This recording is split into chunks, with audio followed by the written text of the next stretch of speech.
Oi, gente, eu sou a Karen Teodoro. E eu sou a Doris Paete. E esse não é só um podcast. No episódio de hoje, a gente vai falar sobre a maternidade real. É a maternidade real, tá, gente? Não é a maternidade do Instagram, não. E no bate-papo, eu e Karen, a gente vai trocar aqui, compartilhar com vocês como está sendo a nossa experiência, como funciona o maternar na minha vida, maternar na vida da Karen, porque eu tenho certeza que em muitos aspectos vai gerar identificação. E a gente quer compartilhar isso mesmo com você. Então, eu queria saber, Karen, como foi, né, o seu início do maternar? Conta pra gente. Nossa, gente, tem tanta coisa pra contar, mas vamos lá. Conta tudo. Eu fui mãe tarde, né? Queria engravidar, ficamos tentando um tempo. E não acontecia. E aí decidimos procurar uma clínica de reprodução, né? E e aí decidimos fazer uma FIV, né? Uma fertilização in vitro. E quando foi? Quando você fala, né, que você foi mãe mais tarde, qual foi a idade? Qual a idade e por quanto tempo, né, você fez essa tentativa? A gente ficou tentando engravidar uns 2 anos e meio, uns 2 anos ali. E não rolava. E a idade passando e aquele chamado batendo aqui dentro. Como a gente sabe que quando vem, né, o chamado de mãe... Vem mesmo. E aí, em 2017, a gente decidiu fazer a FIV, né? A fertilização. Procuramos uma clínica de reprodução em Campinas, que a gente morava em Vinhedo na época. E aí, fizemos todo o processo. E aí, a minha primeira tentativa resultou numa gravidez ectópica. Eu nem sabia o que era isso na época, era uma gravidez tubária, né? E eu não sabia os riscos, como é grave isso, corria risco de morte. Enfim, e foi muito traumático, assim, foi muito doloroso. Eu me lembro que eu estava fazendo uma caminhada na represa, lá onde eu morava, lá em Vinhedo. E a minha médica me ligou, ela falou, o que você está fazendo? Que eu estava ofegante caminhando. Ela falou, estou fazendo uma caminhada. Ela, você é louca, você não pode, você está correndo risco de morte. Eu não tinha real noção da situação. Enfim, aí tirei uma trompa às pressas. E fiquei muito, muito, muito triste, assim, muito frustrada, doeu muito, né, naquela época. E até a própria conduta da médica foi, assim, não foi tão acolhedora, né. Eu lembro que cheguei na sala dela na pós-cirurgia, e ela, vamos juntar os caquinhos de Karen. Meu Deus. Aí, na porta da sala, aí entramos pra sala, ela já falou, vamos marcar a próxima? Eu falei, não vou marcar a próxima. Não quero, não sou aquela pessoa que vai fazer várias tentativas. Acho que eu estava tão machucada na época que eu precisei dar uma pausa, né? Organizar as ideias. E aí, vivi o meu luto, porque é um luto mesmo. Sim. E entreguei para Deus, questionei Deus, porque comigo, eu só queria ser mãe. E vivi aquilo ali, entreguei. E falei, Deus, até o momento que eu entreguei de fato, sabe? Entrego, confio, aceito e agradeço. Era o que eu pratiquei na época. E entreguei. Falei, Deus, se eu tiver que ser mãe, você quem vai dizer. Se eu não tiver que ser mãe, eu vou me encontrar e me doar em outros papéis. Eu tenho 3 afilhados. Então, eu pensei assim, nossa, dá pra fazer um quarto aqui pros 3 na minha casa. Enfim, vamos viajar, vamos viver a nossa vida, né? Com o melhor que a gente tem. E aí, entregamos. A história é um pouquinho longa, tá, gente? Mas ela vai ter um final. Mas vale a pena, a gente precisa E aí, saber. Entreguei, né? E se passaram 6 meses. E aí, nós fizemos uma viagem para Chapada dos Veadeiros. Foi uma viagem, assim, muito de desconexão do mundo e conexão com a natureza, com espiritualidade, com nós mesmos. E nessa viagem eu engravidei, naturalmente. Eu lembro que foi em janeiro, a gente voltando de férias, né? Eu já estava diferente, me sentindo diferente, e o Igor me notando diferente. E aí eu fiz o teste e grávida. Mas passou pela sua cabeça que você estava grávida quando você voltou? Apesar de ter já tido essas diferenças assim, você imaginou? Imaginei, foi? mas sabe quando no fundo eu não queria me machucar de novo. Sei. Eu não queria criar expectativas irreais. E eu falei, não deixa, não sei. Tanto que quando eu fiz o teste de farmácia, eu não quis olhar. Falei, eu não vou olhar, o Igor que olhou para ver o resultado. Sim. E Mas aí tudo fluiu muito bem, assim. Tive uma gravidez super tranquila, super saudável, com 38 anos, a minha primeira gravidez. E aí a Maia nasceu muito saudável. Amém. Linda, saudável. E correu tudo muito bem. E aí, quando ela estava perto de completar 1 ano, engravidei de novo. Naturalmente, tá, gente? Com uma trompa. Com uma trompa, 39 anos, isso? Acho que você engravidou do Matheus? Acho que sim. Eu tive o Matheus com 40. E olha como é maravilhoso, né? Porque quando a gente para pensar nos nossos antepassados, né? Uma mulher dessa idade que você engravidou já era considerada uma velha, senhora. né? Ultrapassada, uma senhora. Uma senhora. Então, olha quantos recursos, né? Médicos, científicos, né? Desenvolveram a ponto de trazer isso, né? Longevidade, qualidade de vida. E te proporcionar essa experiência, né? Porque... independente da história, maternar, ser mãe, a gente se tornar, né, construir uma família, é algo para os fortes, né? Assim, essa realização não é fácil, não é só o romantizar. Eu romantizava muito. Não dá para romantizar, não dá. A maternidade não é algo que se romantiza, gente. A gente quer trazer muito isso também aqui, né, Doris? Sim. Porque de fato, o papel principal que a gente desempenha, além de ser nós mesmos. E principalmente para as mães que maternam, né? Que se dedicam exclusivamente aos filhos. Deixa eu falar uma coisa. Vocês estão fazendo a coisa mais importante da vida de vocês. E eu falo isso porque eu achava que não. Eu achava que dentre todos os papéis que eu assumia, eu teria que dar conta de todos. Inclusive trabalhar. E confesso que a maternidade na minha vida não era a prioridade, né? Eu vou contar um pouco da história, mas... Poxa, hoje eu vejo o quanto isso é lindo, né? Há tempo da gente recalcular a rota e a gente compreender o que a gente veio fazer aqui, o que a gente precisa fazer e o quanto é maravilhoso ser mulher. Sim, gestar, né? Criar uma vida. Quando eu paro pra pensar, eu tô grávida, tá, gente? De novo. A gente falou isso no primeiro episódio. Mas, né, vamos repetir pra quem chegou agora. E, eu vou terminar de contar rapidão. Desculpa, gente. E aí, engravidei do Matheus, gente, perto dos 40, né? E aí, outra gestação super saudável, tranquila, parto normal, partaço. Parto normal, natural. Gente. O da Maia eu tentei normal, mas não consegui, foi cesárea e tá tudo bem. Entreguei, aceitei o que as condições lá me apresentaram na hora. E o Matheus veio de parto normal, saudável, perfeito. E eu parei 2 anos e meio da minha vida, assim, de trabalho, né? Não parei 2 anos e meio da minha vida. Parei 2 anos e meio de trabalho. Pra me dedicar... De um dos seus papéis, de um dos meus papéis. Pra focar. E pra me dedicar a eles mesmo. É difícil pra caramba. Acho que a gente também espera um reconhecimento que muitas vezes não vem. É uma jornada exaustiva que nos tira da zona de conforto diariamente. O tempo todo. A privação de sono, de liberdade, de tantas outras coisas, assim. E assim, quando nasce um filho, nasce uma mãe, e a gente morre, aquela mulher que existia até então, ela não vai existir mais. Ela vai se transformar. É uma frase clichê, mas que faz total sentido. Nasce um filho, nasce uma mãe. Exato. Nasce um pai, nasce uma família, nasce um coque, o tênis e chinelo. Roupas confortáveis. Isso aí. Mas os saltos da chutes, da areia, o pipitus. Tchau! Eu ainda não entrei na vibe dos crocs, nem vou, tá? Nem vou. Mas o salto já não tenho mais nenhum. Ai, gente, é tão bonitinho o crocs. E aí, só pra finalizar, Doris, aí eu vou querer que você conte a sua história, tá? Mas eu quero terminar, porque ainda tem o terceiro, gente. E aí tem o terceiro, gente. E aí a gente, vivendo essa maternidade, tudo, errando e acertando todos os dias. Tentando ser o meu melhor. Eu sempre, quando eu peço a Deus, nas minhas conversas com Ele, eu falo, me capacita, Deus, para eu ser a melhor mãe que eu puder. A melhor mãe para os meus filhos, a mãe que eles merecem.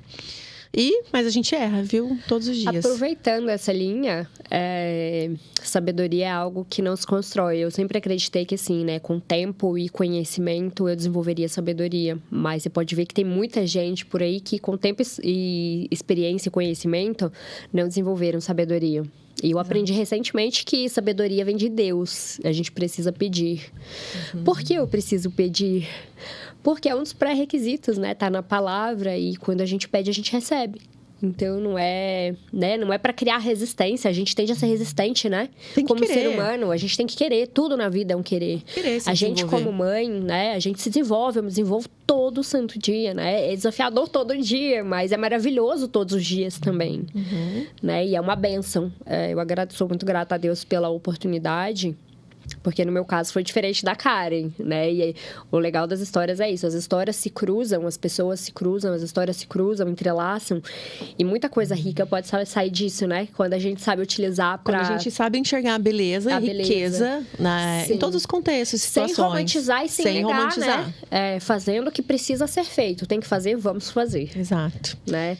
E conta pra gente da terceira gestação. Daqui a pouco eu tô igual ao Silvio Santos. Meu filho número 1, 2, 3, 4, 7. Não, vai. Família Mormon.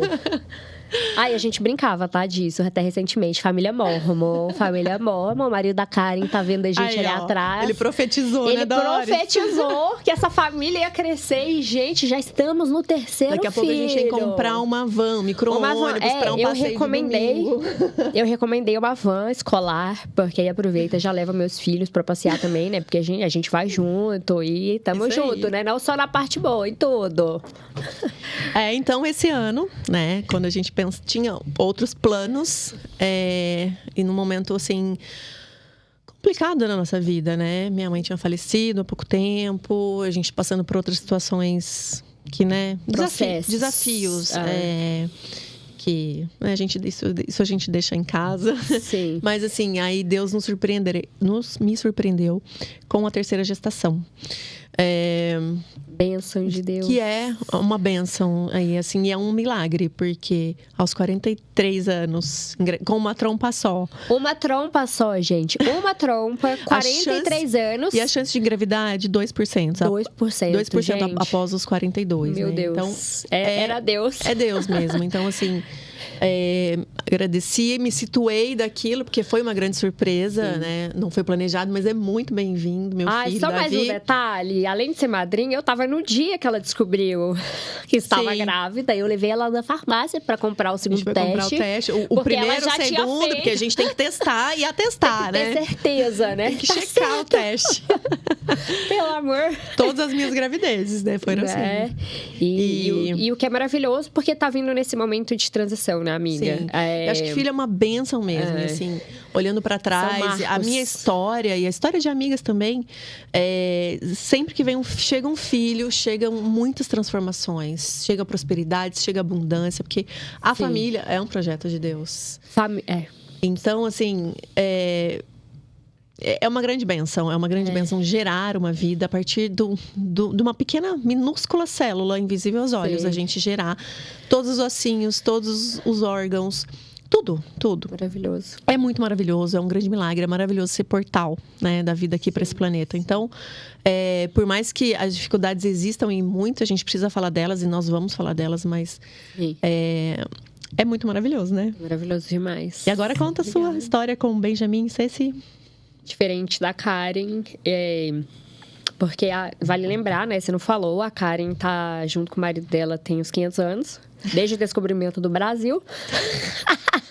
Nem tanto, tipo isso. 16 anos também já é uma boa trajetória, é uma parceria. É parceria. Eu falo, casamento é parceria, gente. Construir um casamento, construir uma família só funciona se for na base da parceria. Isso eu sempre soube, mas o que agora eu sei, e ela só vai dar certo ao longo do tempo e render bons frutos quando a gente coloca Deus no meio, né? Quando a gente entrega tudo para Deus.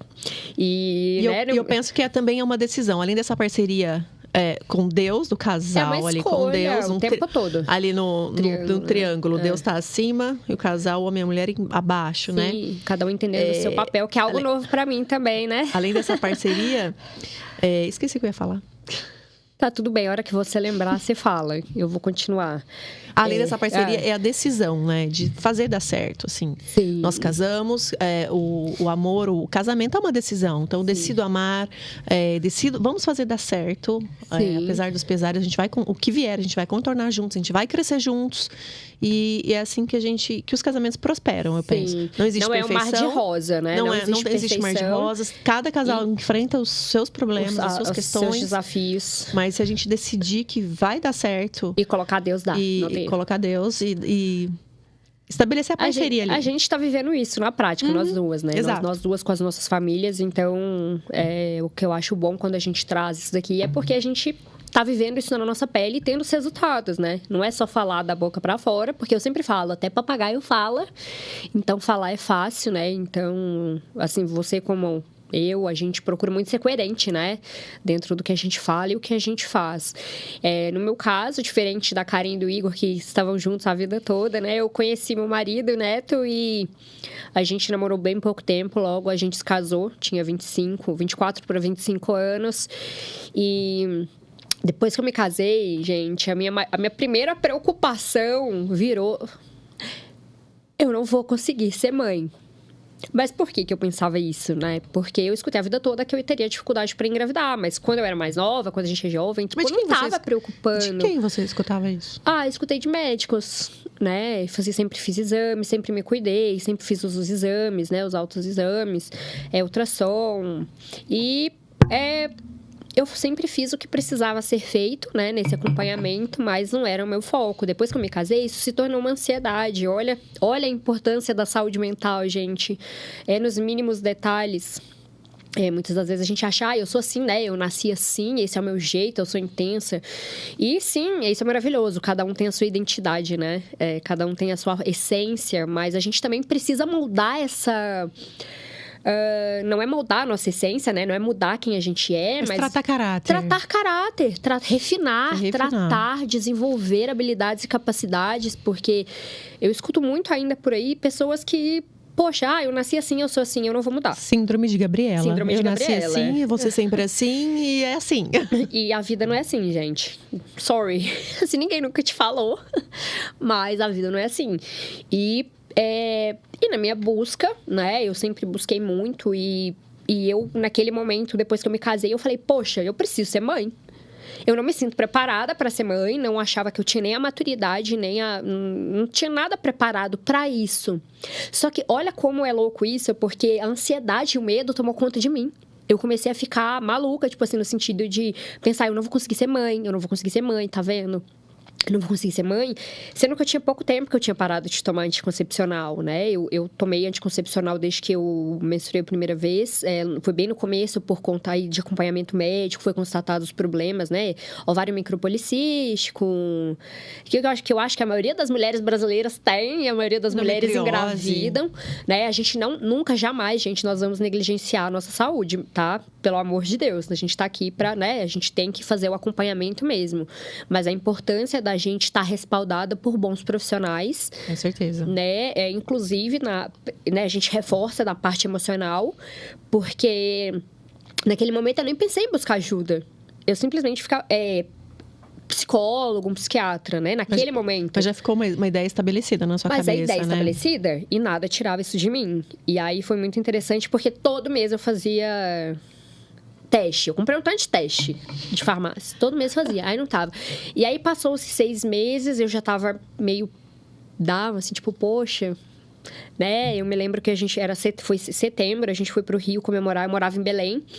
E eu fui pro Rio de Janeiro comemorar o aniversário do meu avô. Eu lembro que na mesa eu virei pro meu pai e falei, na frente da minha família, eu não vou engravidar. Tá vendo? Eu escutei a vida toda e eu não dei atenção, mesmo me cuidando, eu não vou conseguir engravidar. Mas aí veio o Benjamin. Isso foi num domingo, no almoço. Na quarta-feira, eu descobri que eu estava grávida. Então, ou seja, eu reclamei estando grávida e não sabia, né? Então, a importância da gente se colocar no nosso lugar, da gente buscar desenvolver essa maturidade, buscar ajuda, aceitar ajuda, receber ajuda e passar pelo processo. E confiar. Confiar, gente. Confiar. O meu processo teve muito isso, de entregar e confiar. Eu não confiava. E assim, faz muita diferença, mas assim, confiar de coração, entregar, porque tem coisas que a gente não pode resolver, mas Deus pode. Sim. A medicina também, tem coisas que a gente tem que recorrer à medicina. Sim. Né? Tem muitas mulheres, eu conheço muitas mulheres que recorreram à fertilização para ser mães. Sim. E foi a jornada delas. Né? Eu conheço uma, inclusive, que fez 10 fertilizações. Uau. E ela conseguiu ter um tão sonhado filho. Sim. E cada uma tem um caminho. Eu, Karen, não iria por esse, porque achei o processo muito difícil. Uhum. E tá tudo bem, né? E tá tudo bem. A gente tem que entender os nossos limites, né? E eu entreguei e não confiei. É porque alguém conseguiu, alguém perto Exato. da gente conseguiu algo que a gente não conseguiu. Ainda não quer dizer que a gente não vai conseguir. E a gente também precisa ter um olhar no geral, né? Muitas das vezes, quando a gente está passando por um momento difícil, a gente mesmo não consegue nem validar, né? A gente se questiona, a gente duvida da gente, das nossas capacidades. E na minha vida, eu tenho percebido que geralmente as coisas vão se validando ao longo do tempo mesmo, porque são processos, né? A Doris de 10 anos atrás não é a mesma Doris de hoje. A Doris do ano passado não é a mesma de hoje. A Karen, e a Karen que tá falando Karen do ano passado. A Karen de janeiro não é a mesma Karen de hoje. E eu não quero que seja a mesma de amanhã, porque eu quero estar... Esse processo de refinamento é diário, é constante e é intencional. Entenda-se, é intencional, gente. É intencional, é uma busca constante, intencional para desenvolver habilidades e capacidades que hoje a gente não tem, mas amanhã a gente vai ter. E é importante a gente frisar que Deus criou a gente com habilidades para serem desenvolvidas. A gente desenvolve se a gente quiser ou não. Então, não existe aquilo que a gente geralmente no passado escutava, né? Ah, você não nasceu para fazer isso.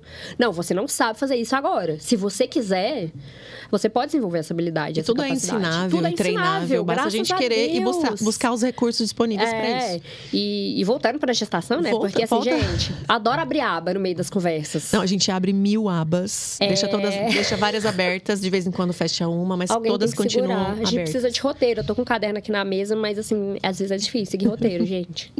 Eu quero falar. Aí, conta da gestação, conta da gravidez do Benjamin. E aí veio, né, eu engravidei, fiz todos os cuidados, aí foi uma gestação muito esperada, muito desejada. Mesmo não me sentindo preparada, era interessante, porque aí vinham umas dúvidas. Gente, como que vai ser? Como é que eu vou ser mãe? Aí, como é que vai ser o rosto do meu filho? E eu ficava pensando, isso me dava ansiedade, porque tudo meu, pela minha intensidade, né, pela minha personalidade, pelo meu perfil, tudo eu coloco energia demais. Então isso desgasta, gente. Na vida a gente precisa de equilíbrio, porque a gente, né, em diversos momentos eu assumi esse papel de, eu tenho que mostrar que eu sou forte, né, que eu sou guerreira, que eu dou conta de tudo, e eu vou dar conta, e eu batia no peito que eu ia dar conta, e por dentro eu tava, meu Deus, alguém me ajuda, Deus me ajuda, pelo amor de você mesmo. E foi uma gestação onde eu passei por muitas mudanças também, né? A gente passa por muitas. E é natural. Corporais. Nosso corpo muda, nossa mente muda.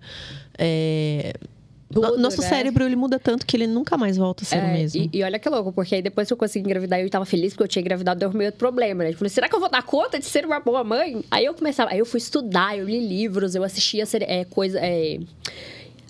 vídeos no YouTube, né, de maternidade. Eu acho que toda mãe de primeira viagem busca... Porque a gente não faz curso para ser mãe, né? Não. Mas a gente busca, então, vídeos no YouTube, cursos online...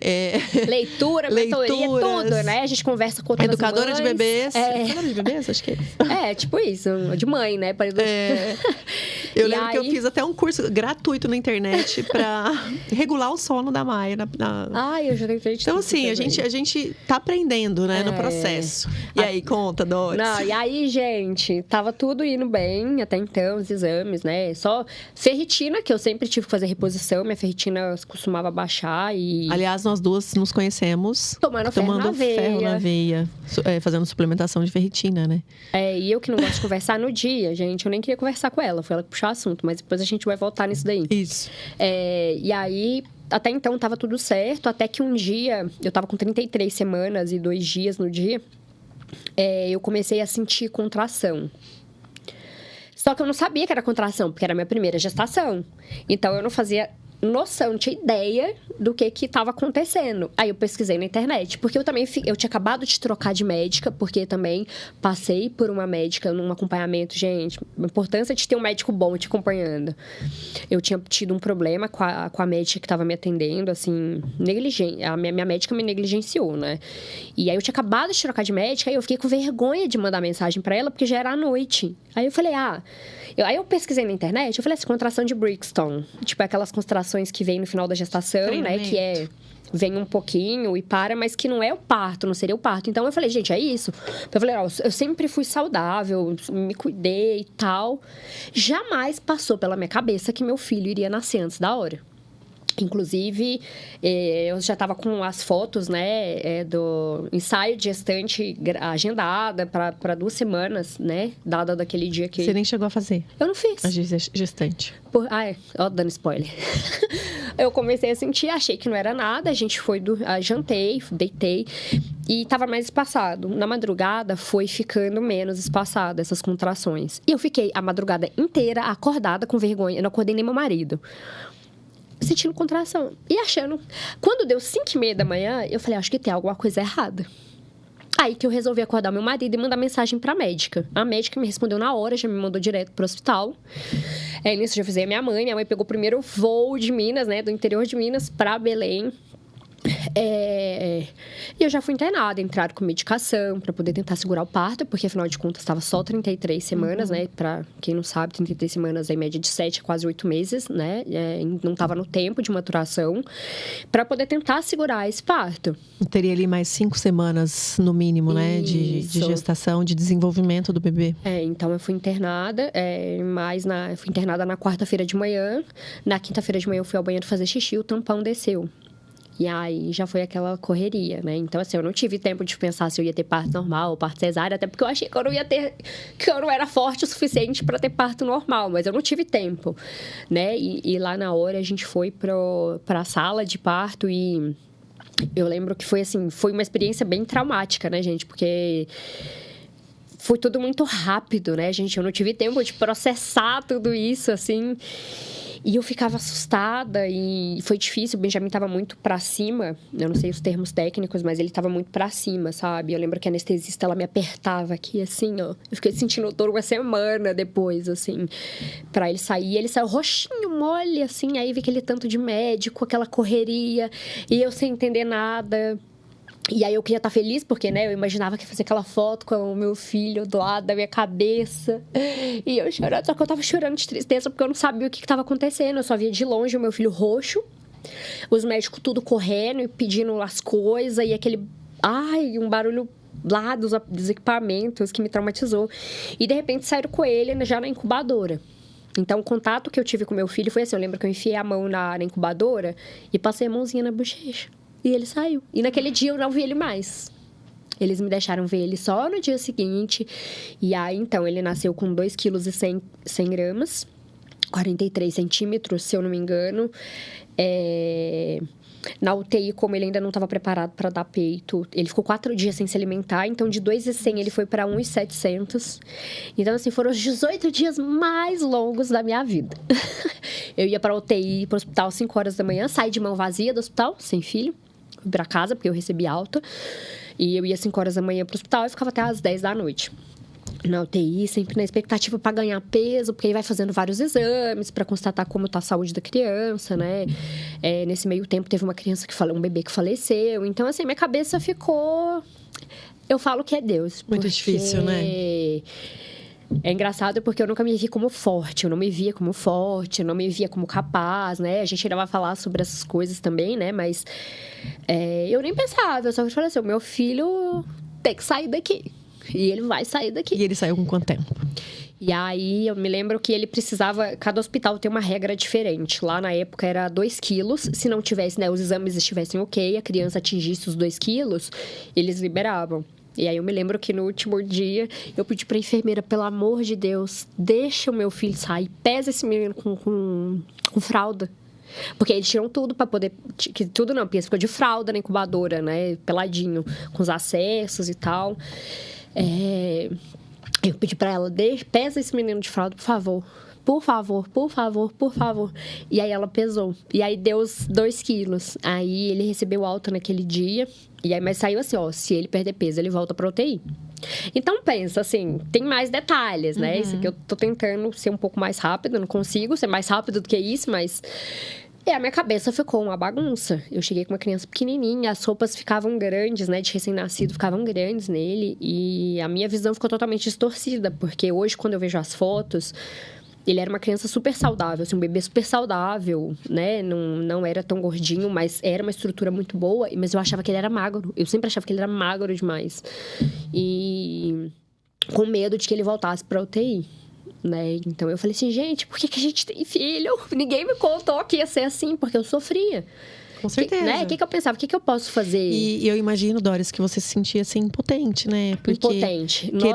Querendo fazer o seu melhor ali pro seu filho, mas... E sempre poder fazer muita coisa, além de estar lá perto, dar meu amor, sempre que eles deixavam pegar, alimentar, né? Nutrir. Fazia ordenha, né? Para deixar leite lá na enfermaria, porque aí eles davam também, porque não era toda hora que eu podia ficar dentro da UTI. Então, foi um processo muito doloroso, muito. Tanto é que eu falei assim, eu não quero mais ter filho. E aí, logo veio a Cecília. Porque eu tô sofrendo. E assim, e não era porque eu estou sofrendo, eu não quero ter filho. Não, é porque era maravilhoso, era uma vida, era uma dádiva de Deus ali, mas eu falei, gente, como que eu lido com isso? Porque eu não vou conseguir proteger os meus filhos de tudo o tempo todo. Eu posso fazer a minha parte, principalmente pedir a Deus, mas nem, né, a gente não consegue, né, os nossos pais não conseguiram proteger a gente de tudo. Então, isso também me deu um tilt, sabe? E aí, quando o Benjamin fez 1 ano, eu descobri que eu tinha um tumor na minha mão e aí eu fiz a primeira cirurgia. E eu tava usando anticoncepcional de adesivo. E aí, depois que eu fiz a cirurgia, eu falei, eu vou ficar 1 mês sem anticoncepcional, já que eu demorei quase 7 meses pra engravidar do Benjamin, não vai dar nada. Menos de 1 mês eu tava grávida da Cecília, que foi um susto também. Só que eu falei, uma bênção de Deus, graças a Deus. Uma grata surpresa. Nossa Senhora, meu Deus, como assim... Eu sou transformada pelos meus filhos, né? Às vezes a gente acha que a gente que tá ensinando as coisas pra eles. A gente aprende todos os dias. Mas a maioria das vezes eu me pego assim, gente, sou eu que tô aprendendo, sou eu que tô me refinando, sou eu que tô amadurecendo, sou eu que tô aprendendo. Opa, peraí, eu sou forte, eu sou capaz, eu vou à luta porque eu quero ser coerente, eu quero ser... Que os meus filhos não vejam que eu sou perfeita, mas que saibam que minha mãe... é dedicada. Minha mãe é dedicada e amorosa. Não é perfeita. E tá se esforçando, mas né? Mas tá se esforçando. E... eu acho que é isso mesmo, assim. Também não quero ser um modelo de perfeição. Eu erro bastante. Peço desculpas. Sim. Dói. Dói. Mas acho que é isso, assim. É a gente se refinar e não buscar o modelo de perfeição, de maternidade. E não tenha medo, né? Não tenha medo de dar o seu melhor. E entender que o seu melhor, ele inclui limitações também. E que tá tudo bem. É óbvio que a gente nunca vai se conformar, né? A gente não deve se conformar com as coisas da vida. A gente deve se transformar, se aperfeiçoar e se desenvolver com todas essas oportunidades. Porque, no final das contas, tudo são oportunidades, né? O sofrimento, as coisas boas na vida, são oportunidades de crescimento. Refinamento.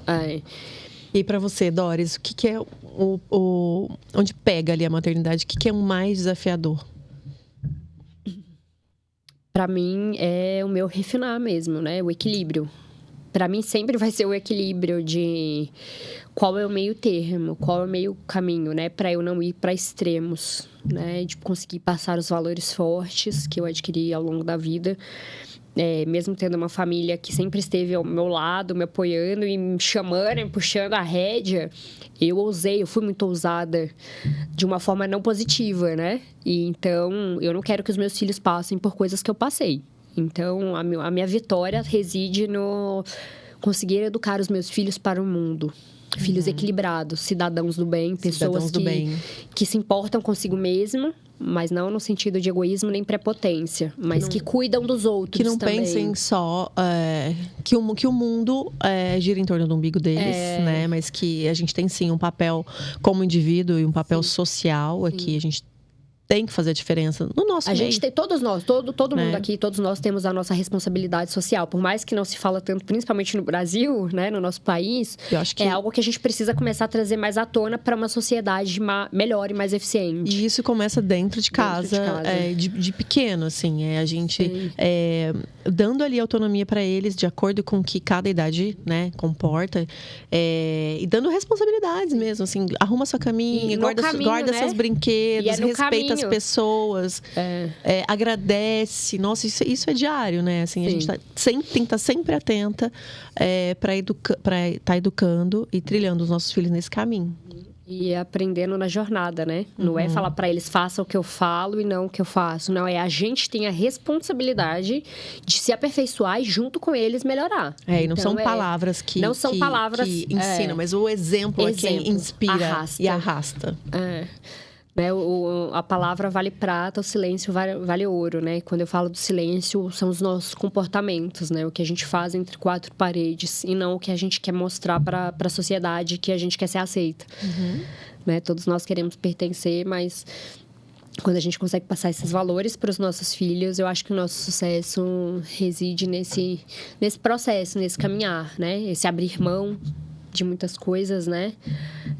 Que a gente às vezes quer fazer pra gente, que vai ser bom pra eles no futuro, mas que agora não tanto. Então, é ponderar, buscar essa ponderação, entendendo que vai ter momentos que vão ter excessos. E tá tudo bem, desde que a gente esteja no processo dessa busca, né? Pelo refinamento. Sim. E se você pudesse dizer, só pra gente encerrar, qual que é o maior aprendizado que você tem? Que você teve com a maternidade? Amar, aprender o significado do amor incondicional. Um filho a gente ama independente de qualquer coisa. Eu estou aprendendo. A gente acha que sabe que é amar antes de ser mãe, mas a gente aprende mesmo. Eu vejo que é nesse processo da maternidade, passando por tudo, que todo o pacote completo da maternidade faz a gente refinar no amor. E eu sou grata por isso. É um grande aprendizado, é uma escola. O maternário é uma escola. Se hoje eu tô aqui é porque eu tenho os meus filhos, porque eu tenho minha família. Porque senão eu já teria me perdido no mundo.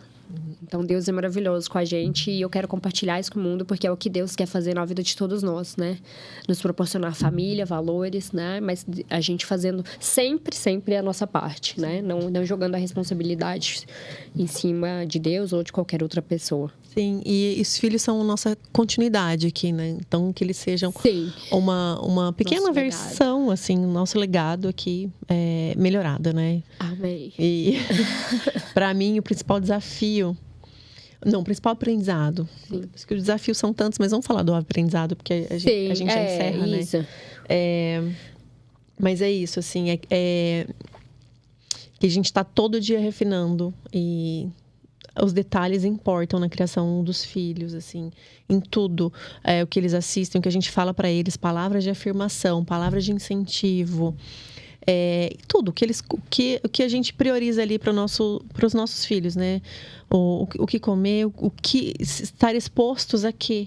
Assim, até os desenhos influenciam as músicas, então acho que assim, músicas. Acho que o moldar de um ser humano começa desde quando ele é uma pequena célula ali, né? Um serzinho muito pequenininho.